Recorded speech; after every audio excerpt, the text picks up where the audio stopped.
I'm Joel Berkowitz, director of the University of Wisconsin-Milwaukee's Sam and Helen Stahl Center for Jewish Studies, which supports UWM's Jewish Studies program and organizes public events like this one on a wide variety of subjects in our field.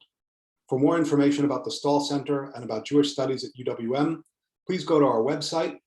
And if you don't follow us already on social media, you can easily find us on Facebook and Twitter, in both places under the handle @UWMJewish.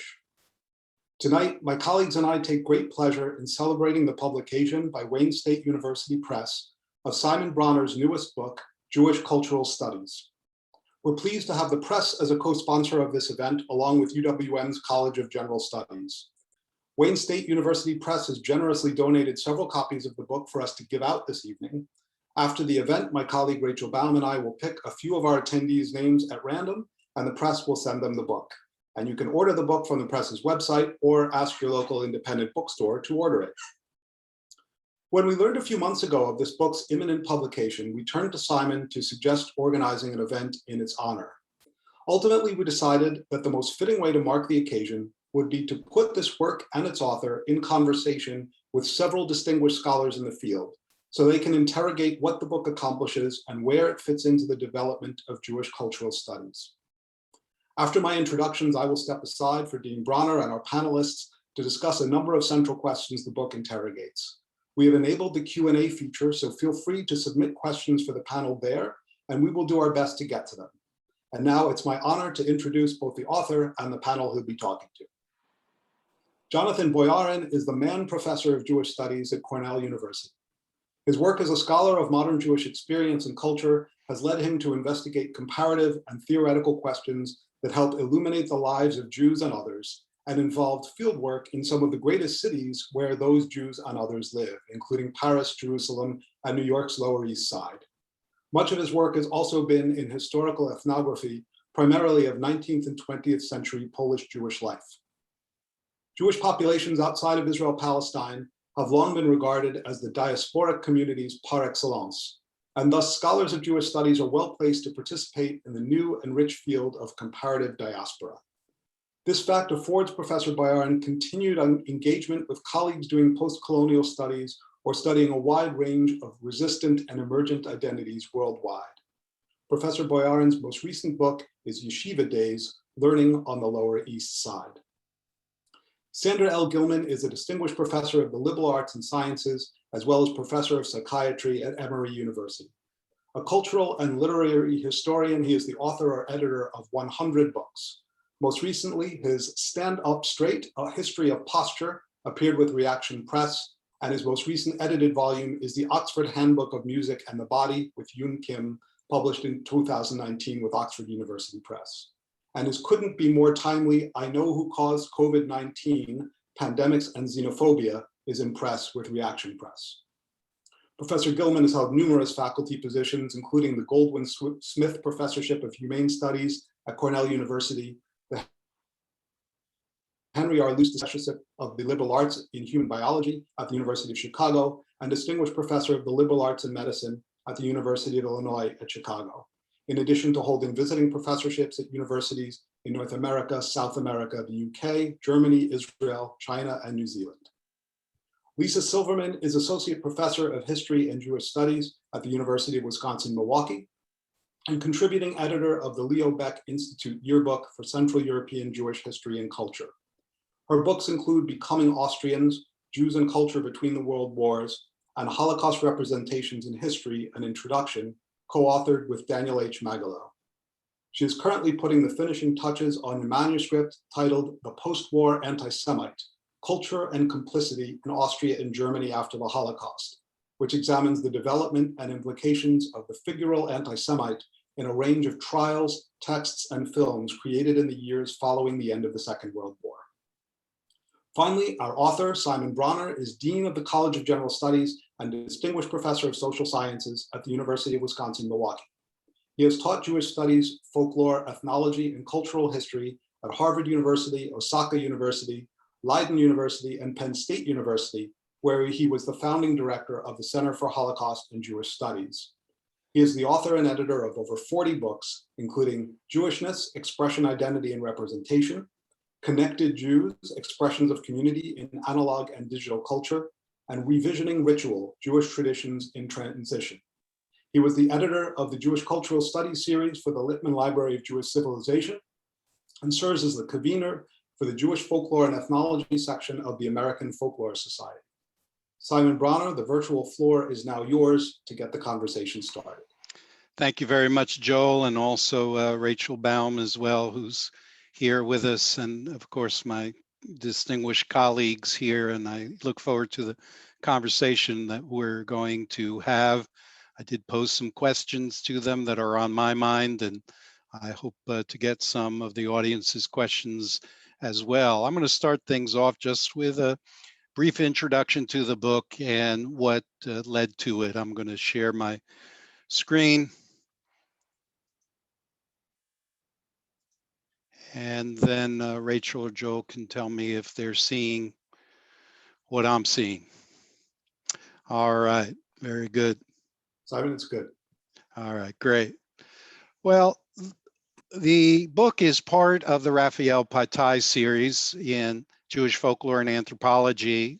And Patai is certainly cast a giant shadow on a lot of the work in Jewish culture for many years.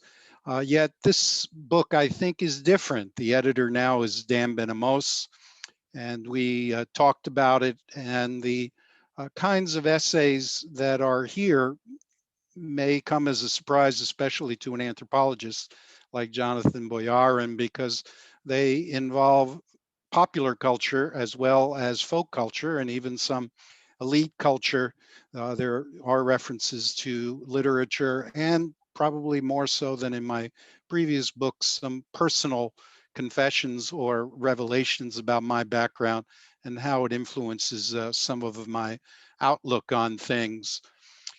I would say that the genesis of Jewish cultural studies, as I started to think about it in collaboration with many colleagues at conferences and through books through the years, I would divide into intellectual, personal, and professional sources. On the intellectual side, I'm really pleased to have Jonathan and Sander here because in my reading, they were very influential for different reasons. I remember reading the book Jews and Other Differences, which has a subtitle of the New Cultural Studies. And perhaps later Jonathan can explain what is new. What I took it as new is because it was addressing the question of culture, not just in terms of items such as literature, film, and so forth, but talking about things like worldview and outlook. And in fact, there's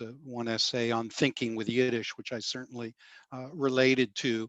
Sander Gilman's work, The Jew's Body, was also very influential. He has written over 100 books, as you heard, and all of them great, but the Jew's Body really struck me because of the question of embodiment in culture. That again, we're not just talking about the external expressions, but how they are practiced and performed and how they involve the body and how the body becomes central in the dialogue about differences and also continuities, particularly with the Jewish experience often in host societies. Another work that I didn't put up there that I would also mention, and maybe Sander can elaborate, is on the idea of the Jewish frontier. And he's had several books on that concept, and especially, as you will see, with my personal background, because I'm not sure that I'm in home in any culture, and maybe that's why I always tried to study culture.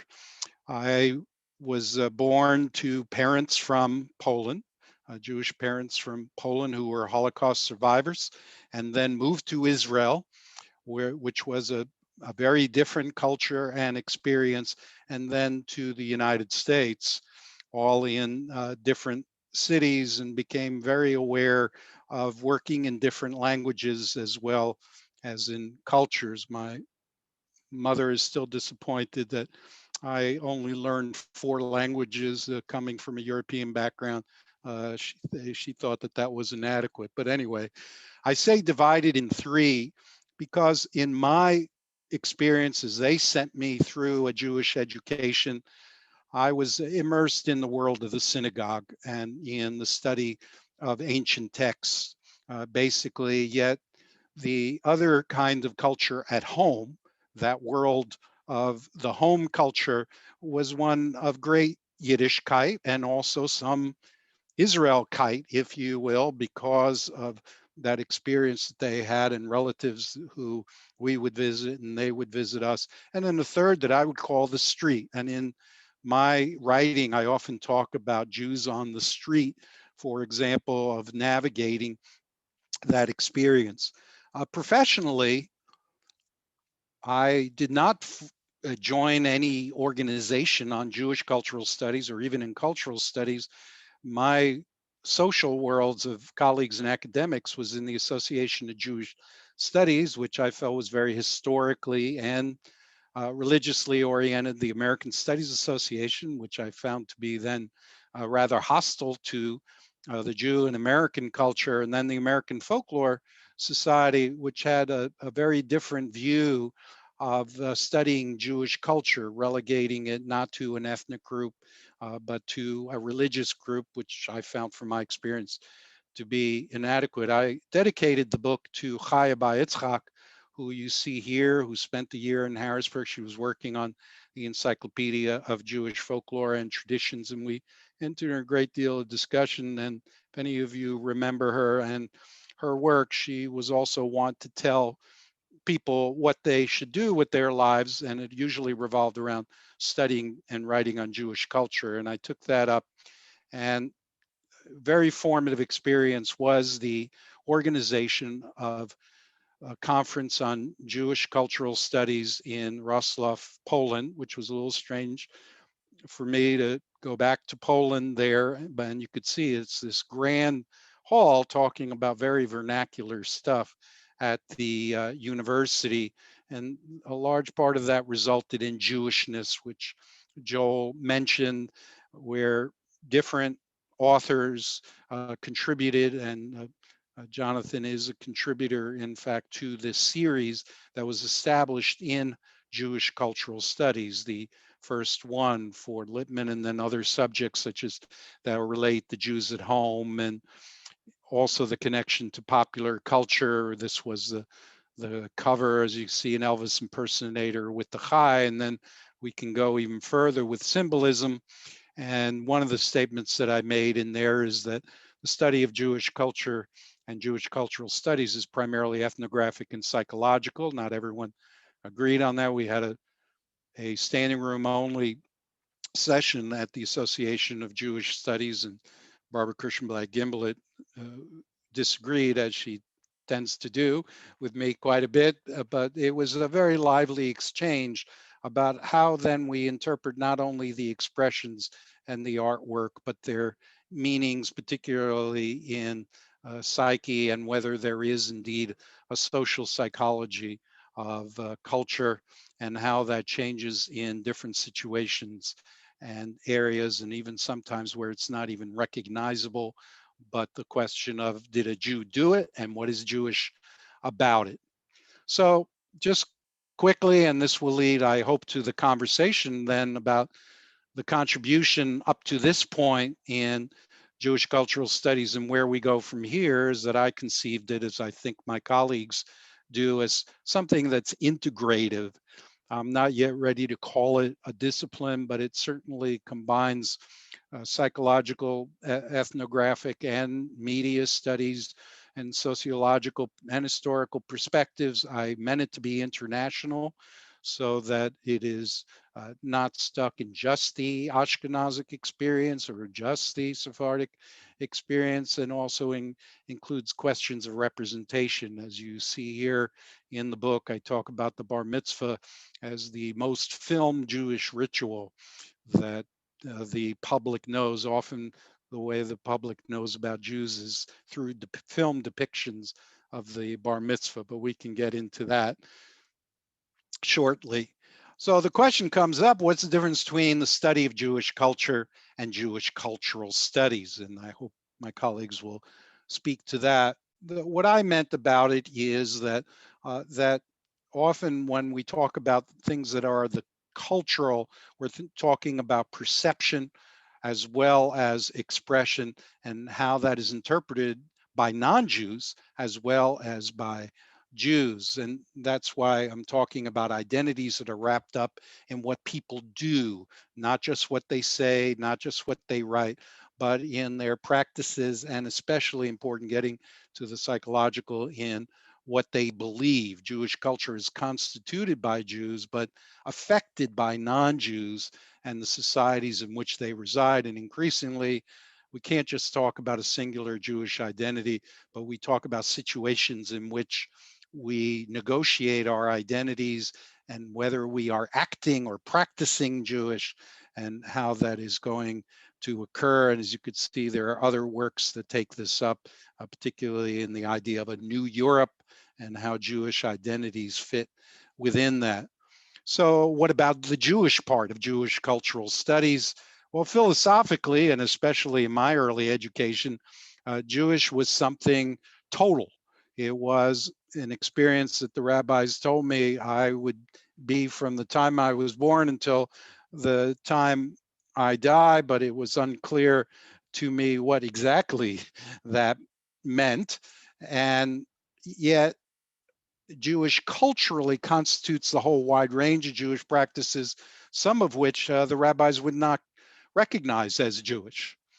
And even with my parents, they have a sense of what it means to be Jewish based upon their old world or Polish experience, which was different from my cousins in Israel, and in fact, the modern Jewish experience that we have.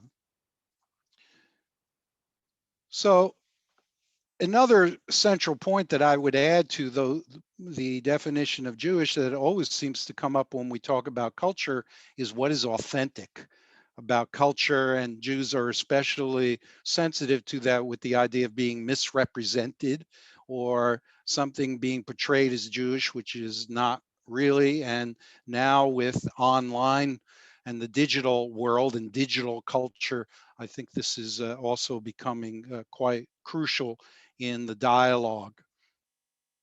So just a couple images, and you could see that I'm also thinking of moving from text increasingly to images in our study, which is another kind of evidence we're adding. This is from Baltimore, which claims that this is Baltimore's best Jewish corned beef in assuring people that it's real Jewish hot dogs as opposed to fake Jewish hot dogs. And of course, there's a whole material culture of the real kosher delicatessen as opposed to the Jewish delicatessen. And there's the very famous ad campaign, which I do analyze about you don't have to be Jewish to love Levy's. Well, then why mention it? And of course, this is also accompanied by the signs of multiculturalism. And Sander did also write a book on Jews and multiculturalism that would come up, which brings us back to the question of what is culture and why is it important. I am of the opinion that while religion is certainly central to our Jewish heritage, that the cultural aspect dictates a lot of our behavior and our thinking. So when I talk about thinking with cultures, it's not only thinking in it, but also thinking about who I am and how I relate to others. And especially the Jewish cultural study has, I think, concentrated on the modern because so many of these patterns seem to intersect and sometimes come into conflict, sometimes in harmony with with each other. And that seems to be a key question that cuts across many of the Jewish cultural studies works, and certainly in what I'm doing. And one of the reasons why I conclude in talking about the schlep of Jewish culture, that there is a complication, a complexity to it because it's religious, but it's also ethnic, it's social, it's cultural, it's not restricted to one society or one country. It almost is inevitably comparative, but in that comparative, we've got to be very careful. But at the end of the day, the revelations that we learn about, it certainly goes back to identity, which is at the center of, I think, navigating our modern experience. So just a couple more images for you to ponder. And then I think to help you ponder more, I'm going to stop sharing and ask Sander for his thoughts as a pioneer of Jewish cultural studies. Thank you, Simon. I take the next hour and a half as a paid ad for Simon's book. All right. It is a good book. It will make an excellent Hanukkah gift. Better to give it multiple times to multiple people, right? And by the way, I did not know you could get some free copies by just being here. That means that those who do not get free copies must go out and buy them, right? Commercial ended. Simon asked us to address a number of questions, and I'm going to sort of pick on one, which is what is Jewish about Jewish cultural studies? And Simon has started now to address this for me in complicated ways, which, however, seem to point toward to some kind of resolution to the question. I'm going to make an argument what is Jewish about Jewish cultural studies is, in point of fact, the process of Jewishness. And that the process of Jewishness includes every possible aspect defined both within and beyond any sphere labeled as Jewish. One of the things that Simon just did, and I'm going to argue that that is not the way I think about it, is to separate out religious practice from cultural practice. All religions, every single religion, makes an argument, a powerful argument, that we were founded by God, whoever, and since our founding, we have never deviated a jot or a tittle from the origin. We are authentic. I love to point out the simple biographical fact that Moses Mendelssohn, who is one of the originators of the Haskalah, of Reform, the Vilna Gaon, who is one of the original thinkers in can we say, compassionate Judaism, which lends itself towards eventually modern orthodoxy, and the Baal Shem Tov and his followers were all contemporaries. They all lived at the same time. We have a kind of hierarchy of Jewishness in our heads, which say the more orthodox you are, the older the tradition, the less orthodox you are, the more modern tradition. The answer is all Jewish traditions in the West. I'm going to exempt here Ethiopian traditions. I'm going to exempt here some of the traditions in South Asia. All of these traditions arise out of modernity, out of the movement from a religious-centric way of imagining the world to a world in which religion is one of many categories. Now, this is a kind of complexity that Jewish cultural studies demands. So when I write, for example, about the history of circumcision, one of the things that I realize is that circumcision is not a constant. What circumcision is not a constant. How circumcision is done is not a constant. Who does circumcision is not a constant from the time of our absolutely earliest records. That means from Tanakh, okay? From the Bible. So when Simon addresses this question, what is Jewish about Jewish cultural studies? One wants to have a kind of Venn diagram in mind, right? We have mass culture, and we have popular culture, and we have high culture, and we have religious culture, and we have visual culture, and they all overlap. The answer is it's process. They don't all overlap. They are always changing. And I'm going to make an argument. They always change vis-a-vis one another and to the cultures in which they are embedded. And here is my argument for multiculturalism. And this is something where Danny and Jonathan were really path breakers, and something which I agree with very strongly, which is the Jews constitute a concept lived by people, a concept aggressively countered by people. That conflict is part of what is Jewish. That conflict is always embedded in a time and a place. It is always interacting with other cultural definitions, with other cultural practices. So the notion, for example, that there is something essentially Jewish is a real problem.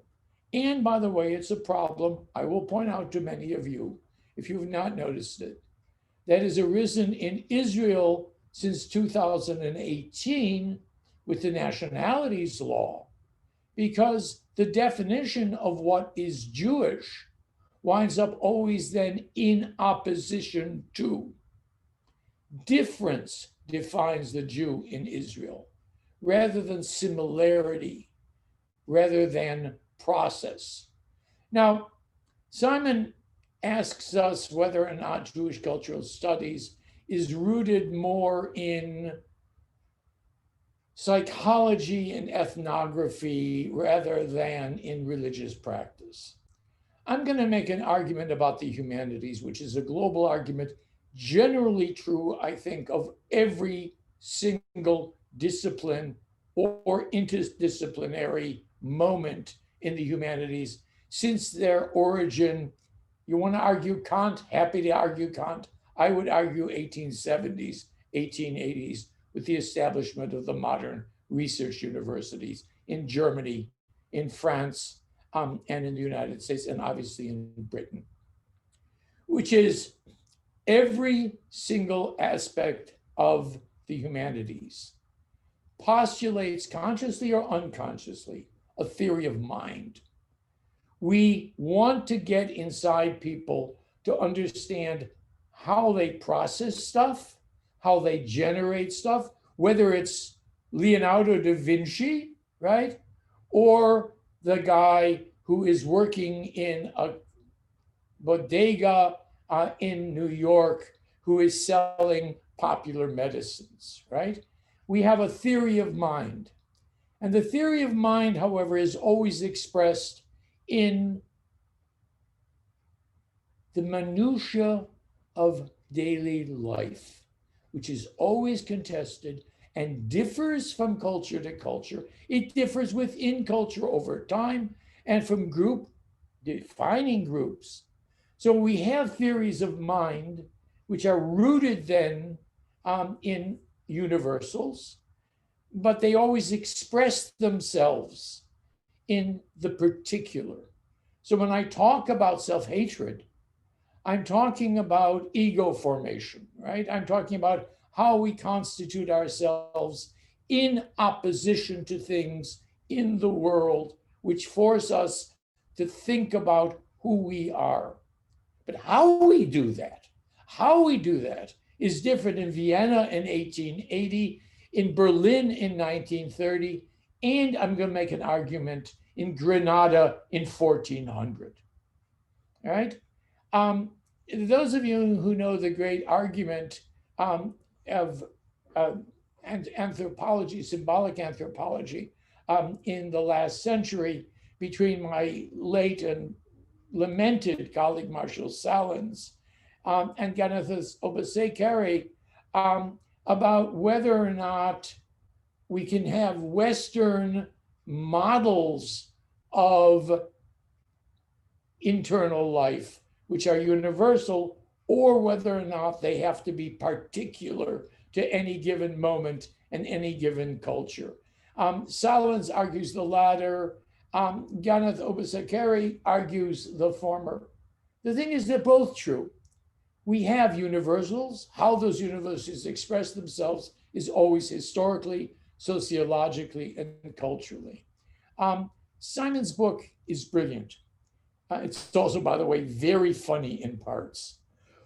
I would urge you to take a look at it and get engaged with these questions, because these are the real questions that we're addressing within Jewish studies, and not just Jewish cultural studies within the university.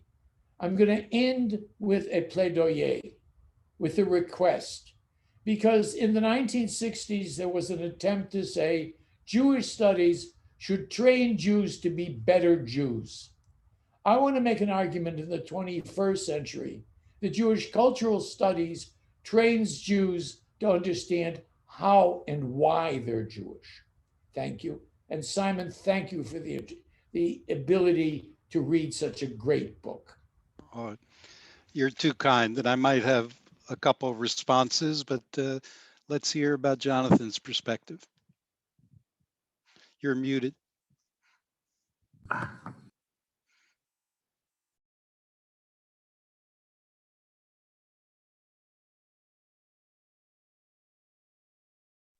think you're still muted. Now you're back. Now, good. Thanks, Simon, and thanks, Sander. And I can't resist picking up on Sander's conclusion by quoting Jack Kugelmass's dictum that the purpose of Jewish studies in the academy is not so much to make Jewish students more Jewish as to make non-Jewish students less non-Jewish. So it's not just for Jews, right? Simon's book it really is, here's my ad. It is just a wonderful thing to have. It's a compendium of decades of working out in a range of rich and specific and yet capacious contexts what is Jewish cultural studies. And I think that's your question more than trying to figure out any essence of what's Jewish about it. It's going to be tremendously useful for the foreseeable future, for its rich bibliography, its openness to different views. You know, some of it is sort of just here are ways of thinking about it more than pushing your argument in one direction. And such a perceptive list of topics. I would say the only flaw that I have noticed with the book so far is that I didn't get to blurb it. So I'm glad you're correcting that by inviting me to this celebration, and mazel tov. It's also a great opportunity for diverse reflections on the state of the field, especially within the U.S. Academy. And I'll say that so that we don't forget that the U.S. Academy is not the only place where Jewish cultural studies gets done. Now, Simon's book, and especially the introduction, does a great job of linking Jewish cultural studies to cultural studies overall. And you did that in a much more patient and thorough way than Daniel and I did in the introduction to our book. If I'm right, my impression is that slightly less emphasized in your introduction is that Raymond Williams, as the really the founder of what we call cultural studies, himself came out of studies of literature, specifically English literature.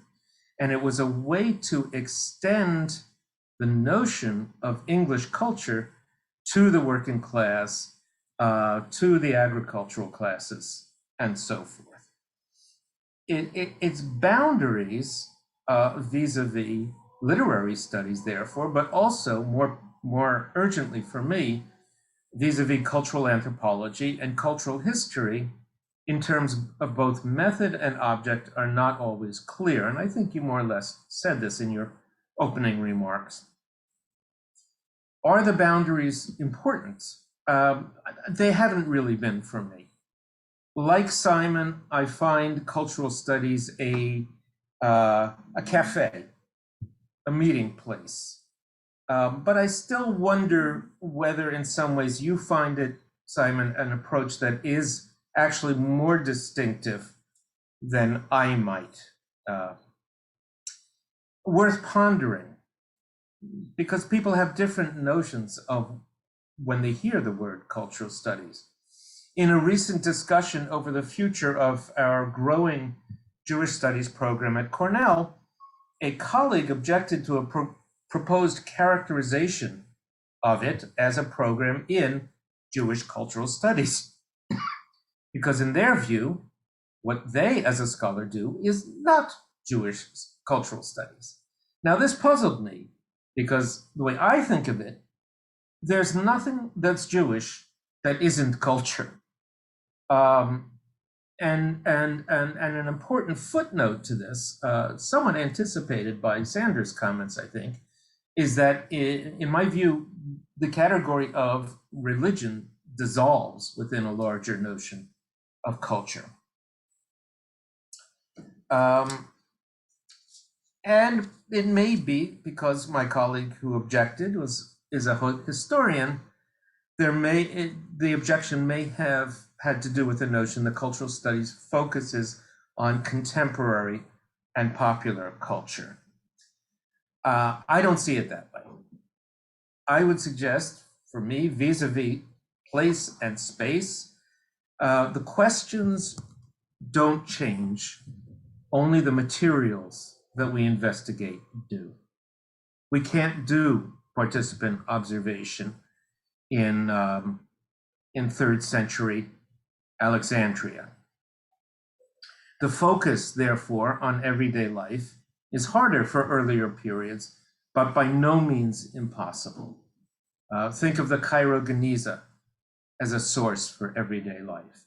I think it's not too much of a stretch to think of Goitine's A Mediterranean Society as in large part an essay in Jewish cultural studies.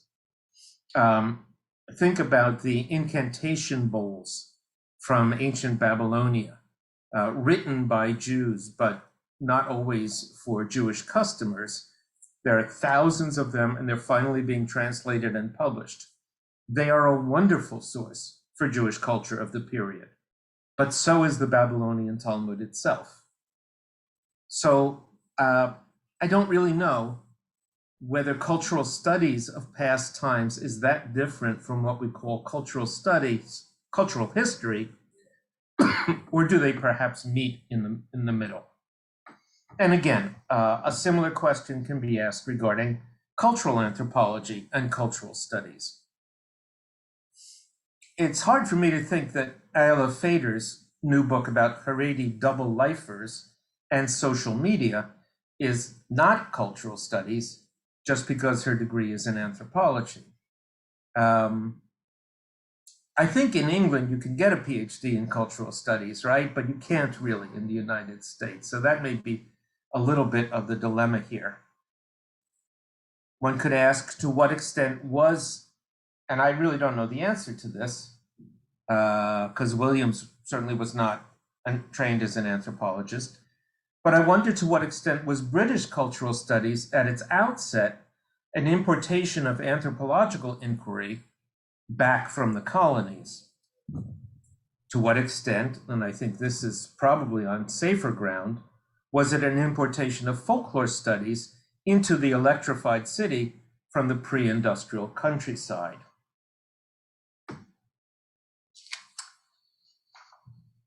Simon, you've very graciously mentioned Jews and other differences. I'm not quite sure how the following anecdote fits into any larger set of thoughts that I may be trying to express, but it's worth mentioning precisely in this context that when Larry Grossberg was sent the manuscript of Jews and Other Differences by the press, he said it's great stuff, but he noted one thing that seemed odd to him. He said, it's all about identity. And my reaction at the time was, what else is there? to be fair, scholars such as Barbara Kirshenblatt Gimblett and Anne Simon and Laura Levitt and so many others would tell us, well, there's houses, there's baseball, there's food, there's candlesticks, there's dolls. But when we study these, aren't we studying human identity as well? And that suggests another new question. How committed is or could Jewish cultural studies be to what we call the agency of things? Is there a Jewish cultural studies that's ultimately not centering around people or, as Sandra says, what's going on in human minds? Now, still within this lineage of cultural studies per se, Stuart Hall, with his very rich mixed background, including colonial Sephardi heritage, is crucial for having extended cultural studies to questions of racialization and colonialism. And Hall's student, Paul Gilroy, I think is a really important figure for having broached very richly in the Black Atlantic the comparative study of Black and Jewish formations of identity through and beyond the dichotomies of victimization and authenticity. Which in turn suggests to me that one urgent concern for Jewish cultural studies now should be much more nuanced and much more thoughtful discussions of Jewishness and racialization in the United States and in recent decades than we seem to be hearing. And I think that this is a framework that offers us the possibility of moving beyond really rather sterile and frustrating debates about whether Jews per se are or are not white, or even beyond the dichotomy between white Jews and Jews of color. Another problematic boundary is that between cultural studies and critical theory.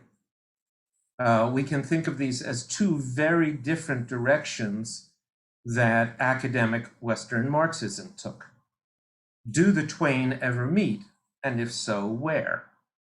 Is one a more convenient or natural forum for integrating the study of Jews into the study of other differences than the other?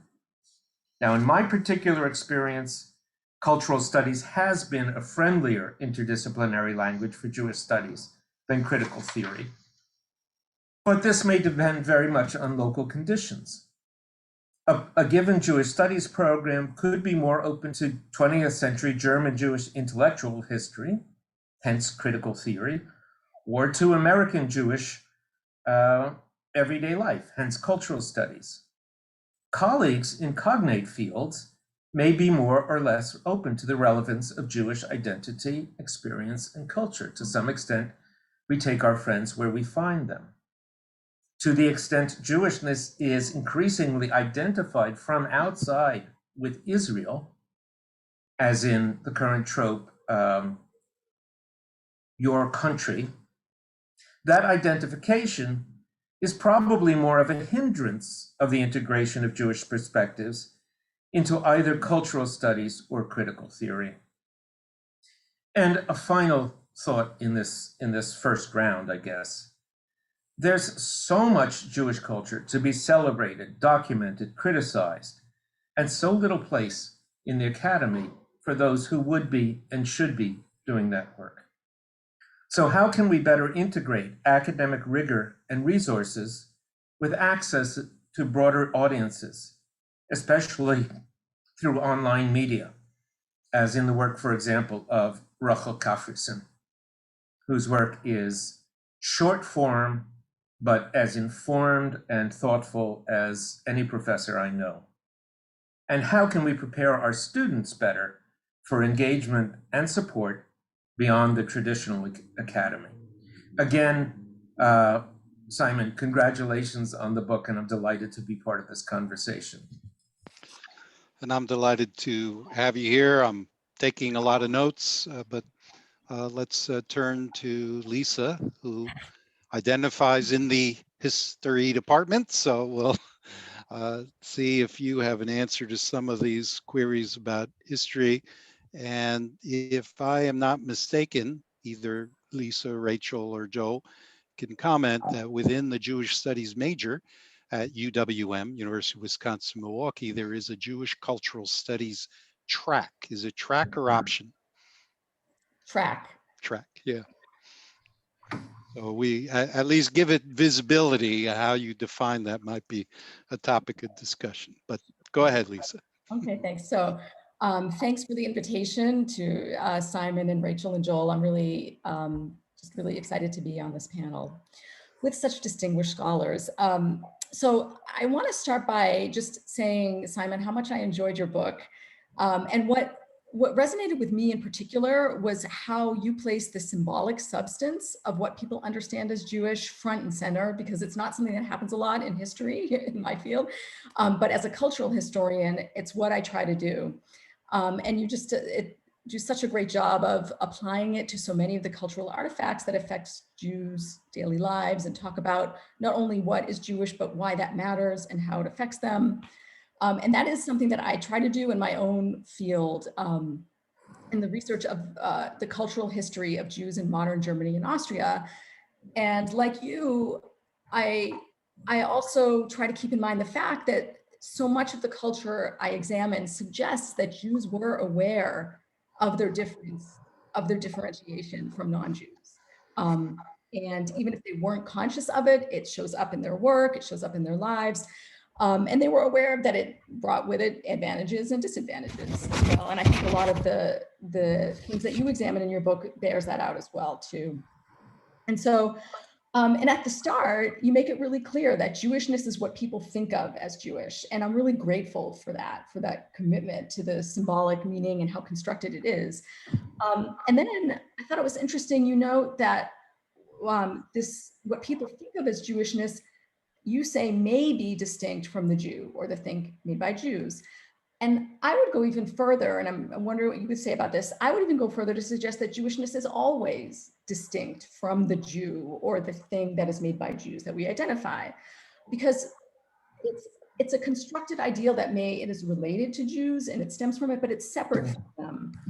And I guess with the people that I study, that's what the evidence says to me is how they saw things too, right? It's separate from actual bodies and things, and then it's reapplied. It could be reapplied to someone who considers himself a Jew, could be somebody who isn't a Jew, but who understands these codes and is sort of acting in a way that engages those codes, etc. So I think that a person, place, or thing does not have to be Jewish by anybody's definition in order to engage with that cultural concept of Jewishness that you and I'm emphasizing this point. I'm really, harping on it so much because so much of my own work on Jews' experiences and culture in Germany and Austria, what happens is it's really the absence of something that someone might identify as Jewish or Jewishness that not only marks, but actually drives so much of what German and Austrian Jews created in that time period. And not only Jews, but a lot of times Jews. And for that reason, it often gets overlooked in Jewish history because there's no Jewish content per se. There's nothing created by somebody who self-identified as a Jew, and yet you find out that they knew that they had some Jewish background, and so you want to know, well, does it engage those codings and concepts? So by that I mean, there could be a play in which no Jewish characters appear, or a photograph where there's no visual evidence of anything that someone might call Jewish. And historians in particular are really reluctant to include these kinds of items in studies of Jewish cultural history. So part of the problem I found is that we don't have a theoretical framework that can help us understand how it might be, how some piece of evidence, whether it's a text or a play or some of the other things that you look at in your book, might be engaging the constructed categories of the Jewish and the non-Jewish that existed at the time and place in which that artifact was created, or which that person was speaking or acting. So what I've been doing is trying to put forth and take seriously an analytic framework that really houses both of the constructed ideals of this Jewishness and this non-Jewishness, which I think is crucial for understanding how a lot of these texts and images conveyed their meaning to their audiences. But part of the problem is that we don't have a neutral term that will really signify that relationship between the two, and I think both Sandra and Jonathan sort of alluded to this relationship several times. And I think, it's not that no one understands that meaning, but often in history that I do, people turn to words like anti-Semitism or just Jewishness or thinking Jewishly, something, but they're asking you to do quite a bit of heavy theoretical lifting. And I think it's a problem because it underplays the existence of that other half of the binary, this non-Jewish part of it. Neither anti-Semitism nor Jewishness signify that broader analytical framework from which they both stem. Okay. So to name one example, in David Nierenberg's recent book on anti-Judaism, he refers to that term as a powerful theoretical framework for making sense of the world. So he's kind of trying to expand it out. But by labeling it anti-Judaism and only using instances of anti-Semitism to talk about it, he's conflating that framework with some very limited set of iterations. So it would be great to have, I think, an analytical framework that encompasses engagements that are more positive or ambiguous or displaced or barely articulated or suppressed or even applied to non-Jews. That also, I think, addresses some of what Jonathan mentioned about getting to a kind of Jewish cultural studies that isn't making Jewish self-identification the a priori reason for including that in a study of culture. So I think it's most helpful to understand all of these responses as stemming from a system of knowledge that's based on this Jew, non-Jew binary, right? And in this framework, which we've sort of mentioned and talked about, and Sandra has been so instrumental in bringing out, in which the Jew functions as the quintessential other, it's most often subordinate, but of course, the Jew and non-Jew can shift, and sometimes we put on the same plane, we know that, but mostly it's this hierarchical framework where the Jewish is down here, the non-Jewish is up here. There are some other terms that people have used. Allo-Semitism is one, Judeophobia is another. And at the end of the day, I don't really even care what the framework is called. I myself have used framework Jewish difference, perhaps in a nod to Jews and other differences, because I just want that non-Jewish aspect to be in there and be recognized, because I really think that it operates along with gender and class and race. These systems of meaning all borrow each other's terms and give each other narrative boosts in a way. So, and I just want to end with saying, one thing to think about is I think gender as an analogy can be really helpful when we think about this kind of a framework about what's Jewish. So the term gender takes as a given, right, that socially constructed ideals of the feminine and masculine are operating from, are in relationship to one another, and that they stem from the bodies, men and women, but they're not the same thing as men and women. So just as misogyny or femininity are not equivalent to what gender stands for, so I think anti-Semitism or Jewishness aren't the equivalent either of that framework. But Joan Scott has noted that what's so great about gender, what makes it work, is that it sounds so neutral, it sounds so scientific, it is detached from some supposed strident politics of any kind, and it doesn't carry with it a statement about inequality, even though it really is very often dealing with misogyny, the patriarchy, etc. But it somehow gets carried along because it doesn't necessarily signify that. And also it rejects essentialist notions of what that masculinity and femininity are, and notes that they're always changing. Right? So it would be great if we had a term like that for Jewish difference, which is what I'm calling it. But anyway, I've had limited success with this term. Some insist that these binary categorizations of the Jew and non-Jew, it's so reductive, it's insufficient for describing the complexities and the nuances of Jews' lived experiences. I couldn't agree more, of course not.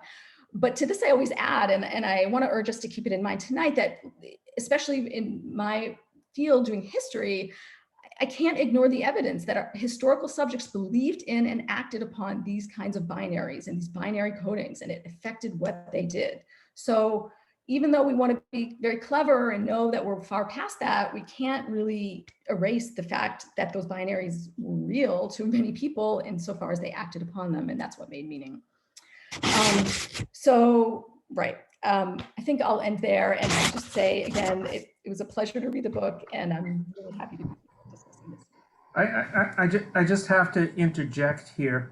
Lisa, when you said Jewishness and non-Jewishness on the same plane, I thought you meant, an airplane. Imagine flying together and being forced to sit next to each other and arguing about who's going to sit where and so forth. It's a very good metaphor for it.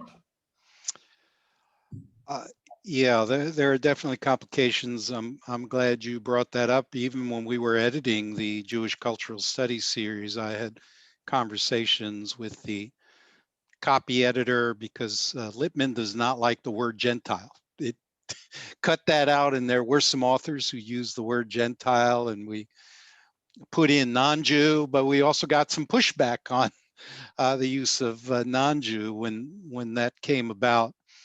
I'm just going to make a couple quick comments, and then I think we can just have some responses and then open it up for questions and discussion. One is, I hope, Sandy, you realize I'm not dismissing religion. I'm saying that it's a complication because so many of the ethnic groups that certainly I studied in college were defined not by their religion.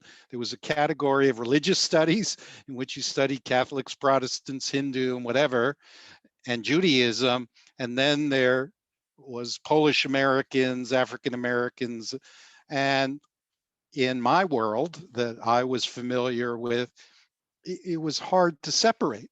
And so I raised questions that I thought Jewish cultural studies, or at least those texts, tried to address. What is the religious connection? What is the cultural connection to my parents? It was often a matter of whether you were home or in the synagogue or on the street.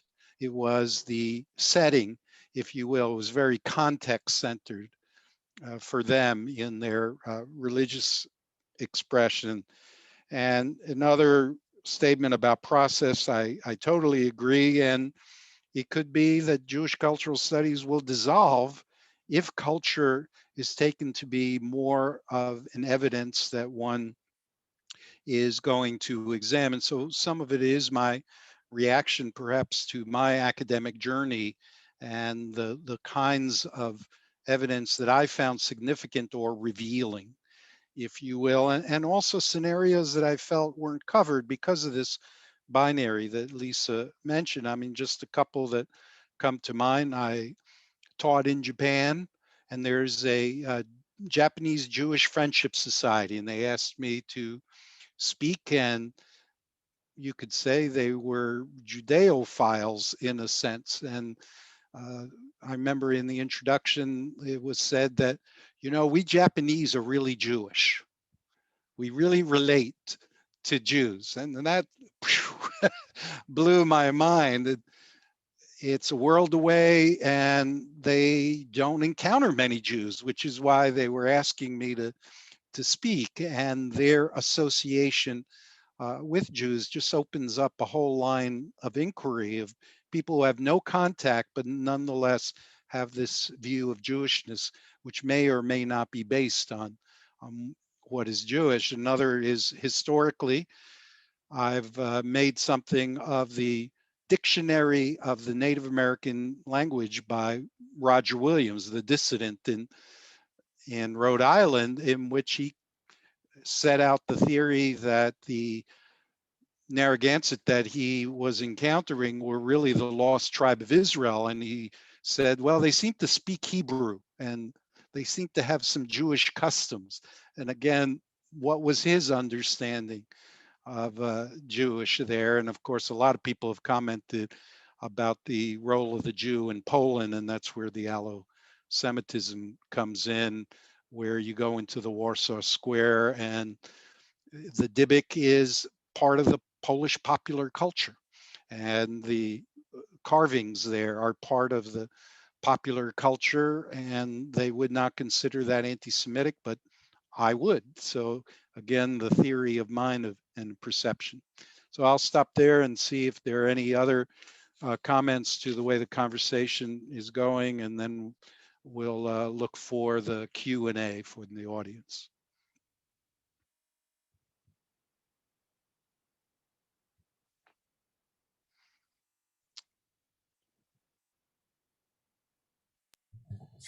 You know, Simon, beyond my little joke just now, is that me? Yeah, you're on. I, I really, I'm very intrigued by Lisa's comments, and I think she's identifying another frontier in Jewish cultural studies. The question of really separating Jewishness from the Jew.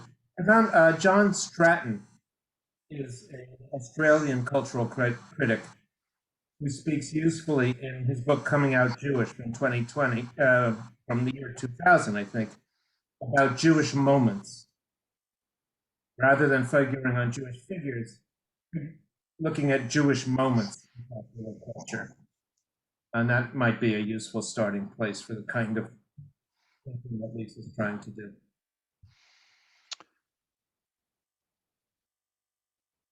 I see that there's a comment related to popular culture that the play Fiddler on the Roof is a big hit in Japan, for example, and I certainly saw that as well. And one of the articles in the Connected Jews volume that I mentioned also talked about Jewish music as pop music and its relationship to African American music. For example, and I talk in the book about Jewish comedy and this view that Jews are funny. Now, is that stereotypical, or is that part of the psychology of why so many Jews have been comics, or have they been othered, and that's why they often can express humor within this kind of frame, if you will, giving them license. So I think those are what I would call cultural questions rather than questions of culture. Simon, let me pick that up, because one of the things that one has to understand, and the penny dropped years ago when I wrote a book called Smart Jews in response to the bell curve, right? The fact that Jews were on the other end of the bell curve from African Americans, right? They were the smart ones. African Americans were the dumb ones. Not my argument, but the argument of the bell curve. And I had lots of great examples, right, about Nobel Prize winner, the claims about Nobel Prize winners and everything else. And then I went to a lecture in Australia. And the first lecture I gave was in Adelaide. And the first question I got was, if this is true, why aren't there any smart Jews in Australia? And the answer, of course, is what function smart is turned to. And that's true with humor. In the 19th century, the Irish and the Germans, by the way, they were neither Irish nor Germans.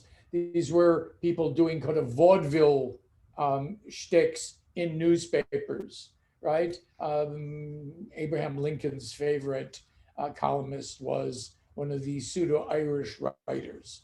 In other words, the immigrant outside position, Voltaire's notion of the man from Mars who comes to Earth. Jews take that on in the United States. They don't take it on in Great Britain. Right? There are no funny Jews in Great Britain. Until fairly recently, David Baddiel, for example, until very recently. And so I get very anxious, because that's what I mean by process. These things are very situational, they're very Yep. limited. They have to do with place, they have to do with the function. And Lisa, you made this point. They have the function of what is seen as Jewishness in terms of place and time. And to use a category which has not been mentioned because I think it's an important one, caste. Because Jews become defined in certain castes.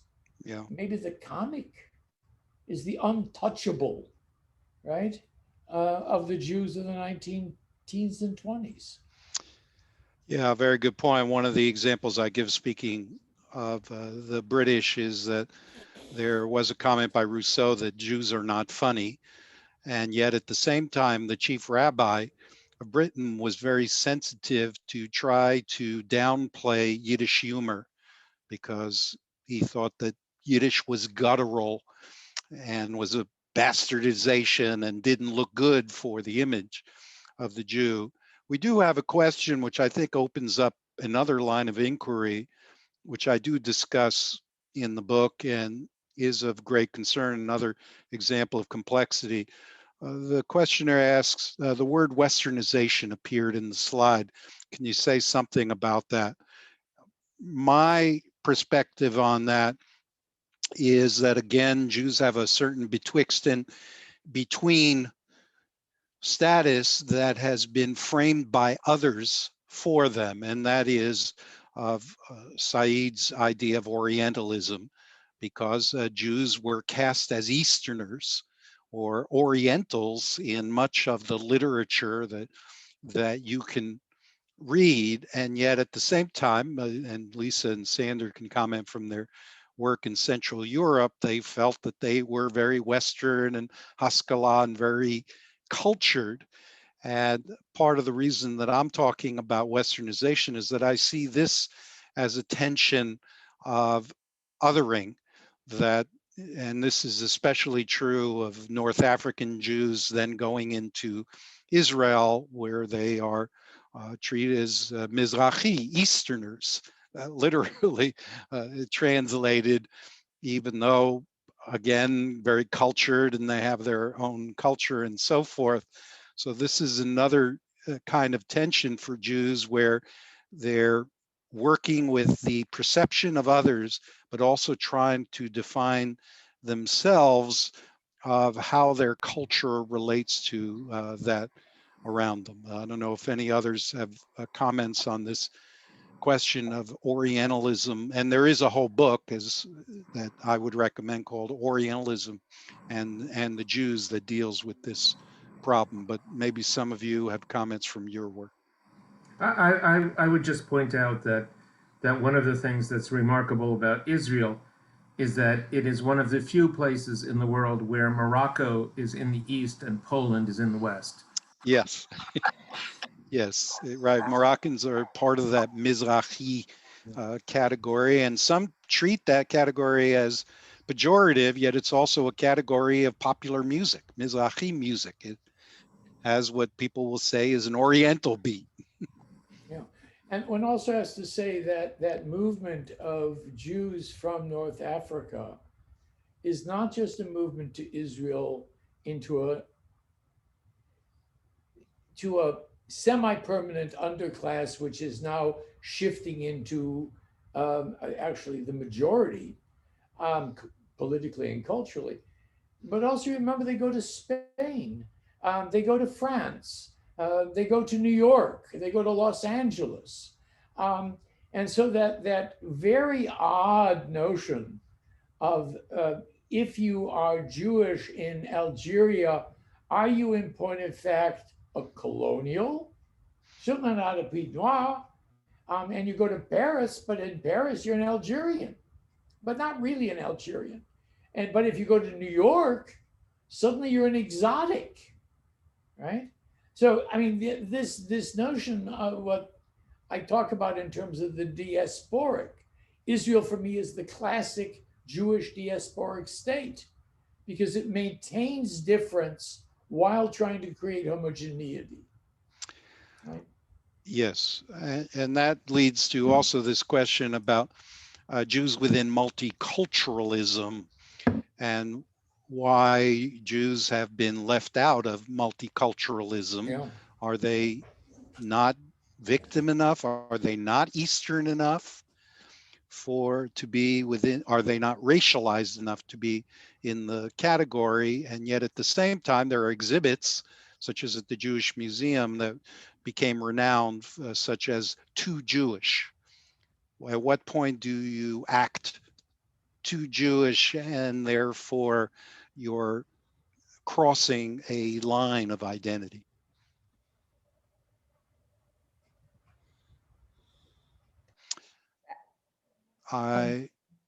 There's another question here from a colleague, actually.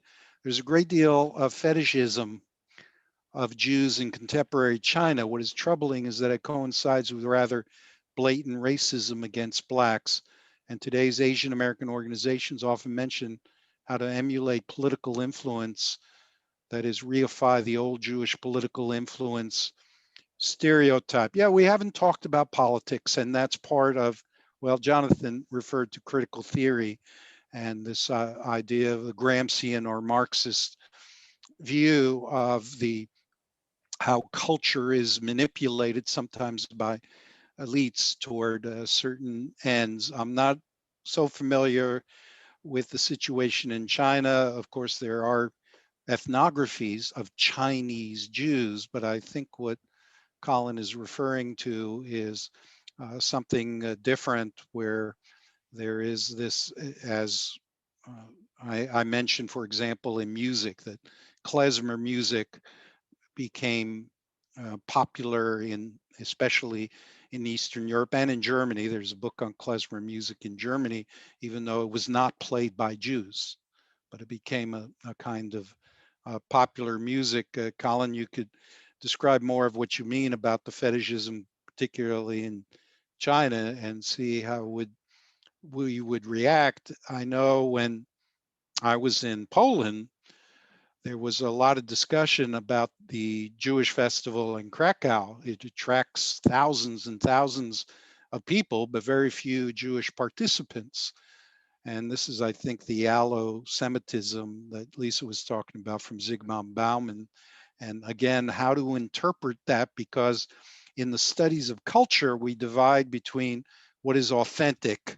So certain foods are Jewish, and we want to identify that they're uniquely Jewish. And then we're going to see foods in Poland that are particularly not Jewish, or treif, if you will. But these kinds of situations really complicate things, and we do need theoretical frameworks, whether it's the psychological that I talked about or others that are going to emerge, to try to figure out what that is about.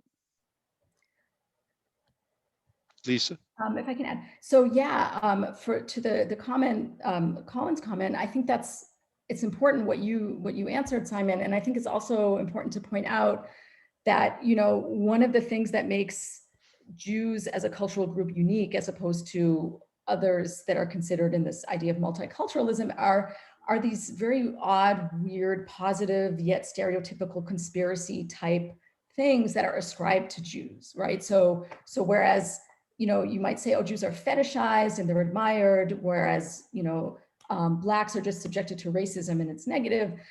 It's hard to consider those two things together, right? Because you think, oh, well, what's so bad about thinking that Jews are good at getting this or doing that? And I think it's important to understand how that kind of thinking about Jews is a way in that Jews themselves have made them ambivalent about their own place within multicultural America, for example, which has been based on groups that are marginalized, ideally, and can't pass the way that Jews can sometimes, and then Jews internalize that sometimes as well and think, well, maybe we should be a separate group. So I guess I'm just trying to say that there are these ways in which the issues that Jews face and the issues that in turn influence what Jewishness is thought of and is are in some ways related to these other kinds of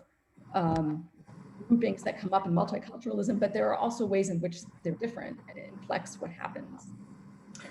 Simon, in your introduction, you have a passing reference to Williams in a way that I found very, very intriguing. And I wonder if you could say more about your mention that Jews are an ordinary group of people in Williams' sense. It seems to me that this is an important link in cultural studies to the long arc of what I'll still call anti-Jewishness in Christian culture in particular, in the sense that Jews are not, and is also related to the conspiracy theories and the notions of great Jewish organization, even when it's not overtly hostile.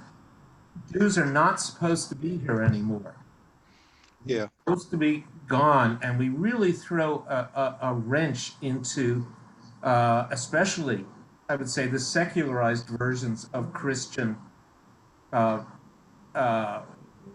poetics of temporal progress and forward-lookingness. So again, that question about the ordinary and why. Yeah. Well, it's a big concept, and it also relates to another Sanders books. And you might comment, I remember, I don't have the exact title, you probably know, where you wrote about Jewish music and this defensiveness, especially of composers and fine artists, because Jews were not supposed to be good in the fine arts.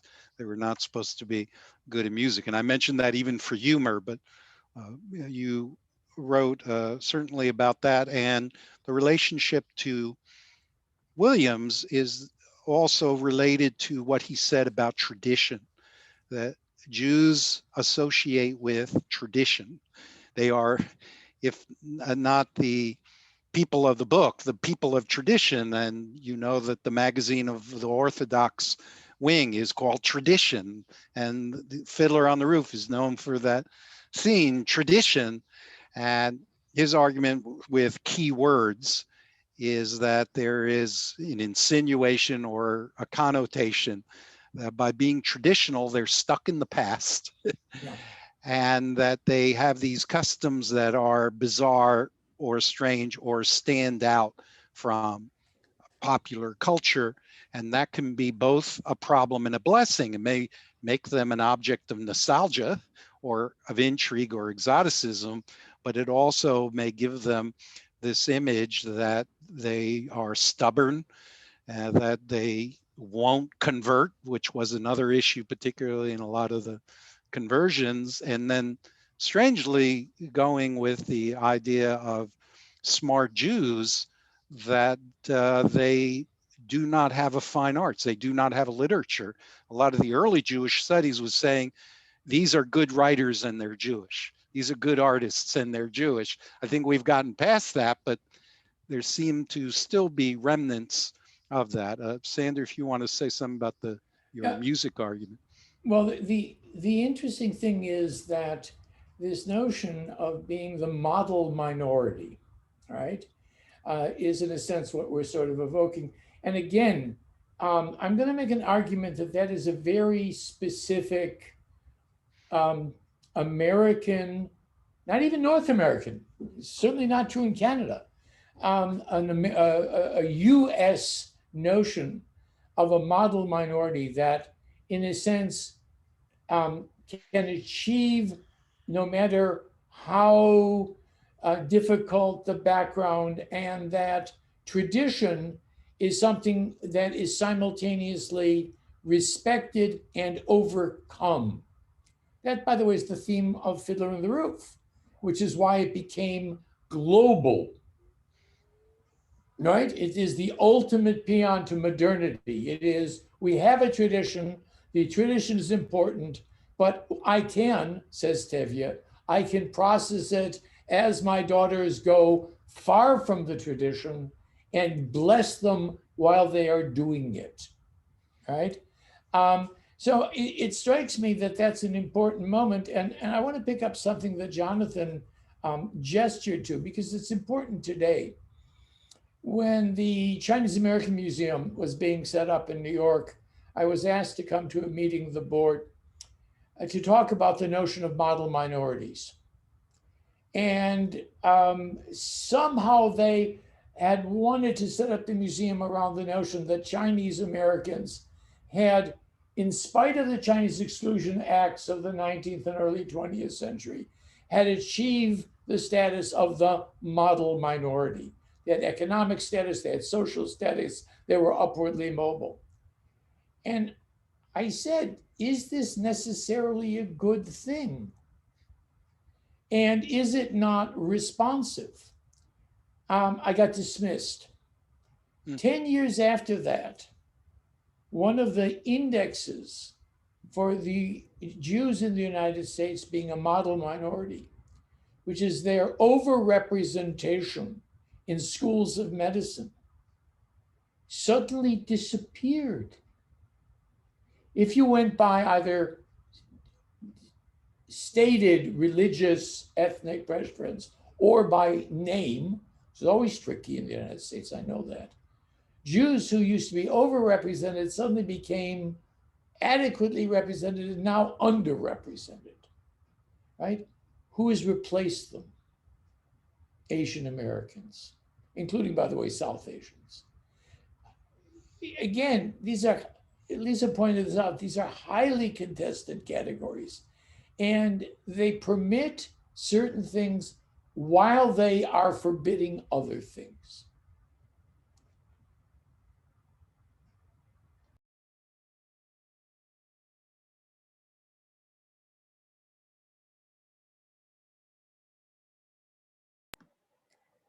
Simon, you're muted. I'm sorry.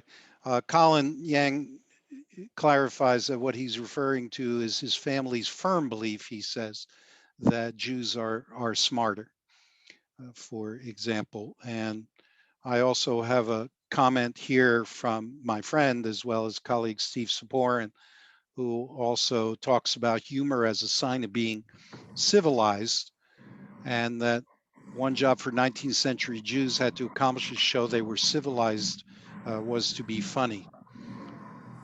And whether that got changed within the 20th century, so that might be an historical process that was there.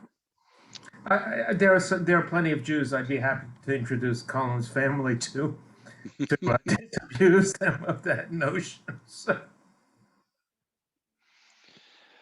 Yeah, but you know, another relationship that also I saw in Japan too, when I was told that Japanese are Jewish, is this work ethic that they also mentioned as well, that I found strange. I don't know if that's within your books on stereotypes, Sander, but again, you know, Chinese were accused of overworking so that they made others look bad. And the Japanese feel this about their work ethic as well, that viewing others, stigmatizing them for their ambition. Yeah, again, it's this question of whether these categories, which we seem to define as positive, turn out almost always to be, when they're used that way, negative. So Jews are ambitious. That means pushy. Right? Yep. Nobody wants to be pushy. Everybody wants to be ambitious. So it depends how these concepts are used. There's a lot of work which is quite interesting to me about Jews, Chinese, and by the way, in the early Greco-Roman Mediterranean world, the Greeks as merchants, and how they become identified as the merchant class in cultures where there are relatively few Jews, relatively few Chinese, right? Relatively few Greeks.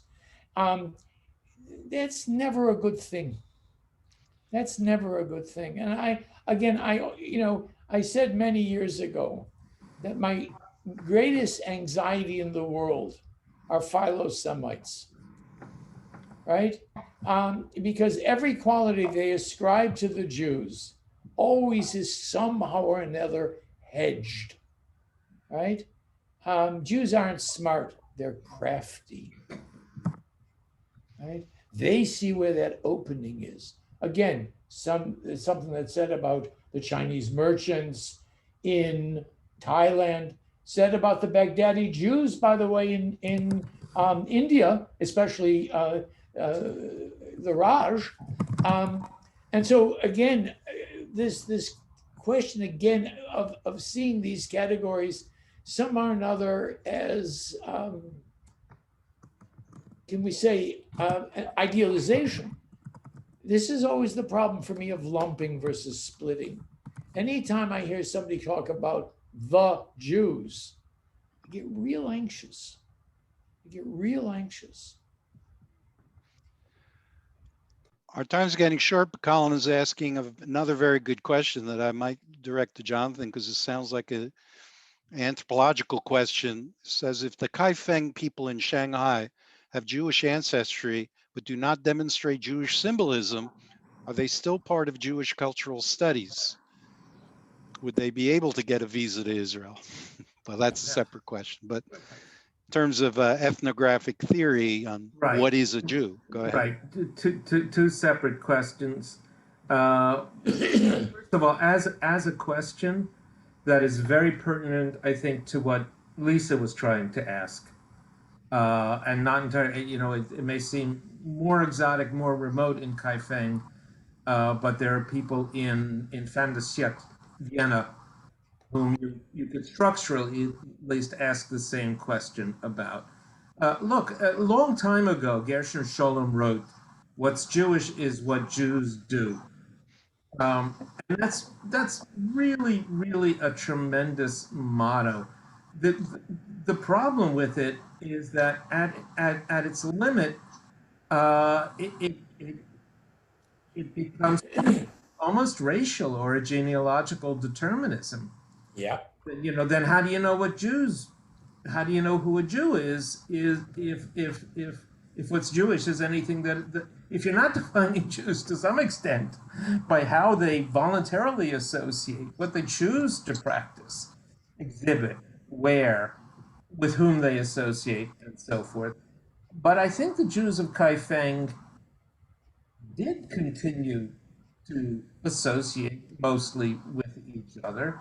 And to some extent, aside from whatever specific cultural traits or practices and so forth, there was a consciousness of a Jewish identity.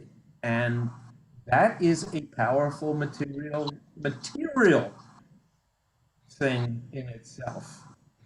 Can I make one small comment? I would refer you to the work of Zhou Shun, who's written best on the symbolism of the Jewishness in Chinese culture. It's a brilliant book. She's written 2 recent articles looking at the merchandising of Kaifeng Jews, and says basically it's the same thing as the merchandising that the Spanish government has got to bring Jews as tourists back to Spain, right? The so-called Torah of the Kaifeng Jews is in point of fact the Baghdadi Torah, which was bought in the 1970s. Almost everything that is attributed to the Kaifeng Jews is in point of fact something which comes out of tourism. It does not say that these people do not have ancestry, right? I'm not interested in that, because that becomes the pseudogenetics of Judaism, of Jewishness, which I don't believe in a word of, by the way, because what happens is that the haplotype isn't very solid, right? What you're defining genetically isn't very solid. But the Kaifeng Jews are an interesting example of marketing, because in point of fact, people do come now, or did before she, come to China, right? To see the Kaifeng Jews. Damn, right? One wants to really be happy about the fact that this is constituted in complicated ways, like, by the way, the hidden Jews in New Mexico, who turned out mainly to be Seventh-day Adventists whose kids decided it was a great way to market areas in New Mexico as Jewish. Yeah, I also saw a presentation on Ethiopia trying to get Ethiopian Jews to come back there, which is very strange because of their history of death and Yeah. of As, trying by the to way, escape. right, as the Moroccans do very successfully, right? I mean, one of the things that the Moroccans realized was every Pesach, they've got 30,000 people coming into Morocco spending money. Well, we can continue this for quite a while, but we don't want to overstay our welcome. I do want to thank Joel Berkowitz, director of the Stahl Center, and Rachel, assistant director of the Stahl Center, and Lisa Silverman of Jewish Studies at UWM, Sandra Gilman, who has appointments, as you heard, in many universities, and Jonathan Boyarin from Cornell. We want to thank you all, and I hope you follow up not just with reading Jewish cultural studies, but also the many references that you heard of their work in addition. And I hope we'll be able to continue this conversation at other locations, including the Association for Jewish Studies meeting in Chicago, which is supposed to be in person, and hopefully we can continue there and in other locales. Thank you to the audience for your good questions, and have a good night, everybody. Sei gesund.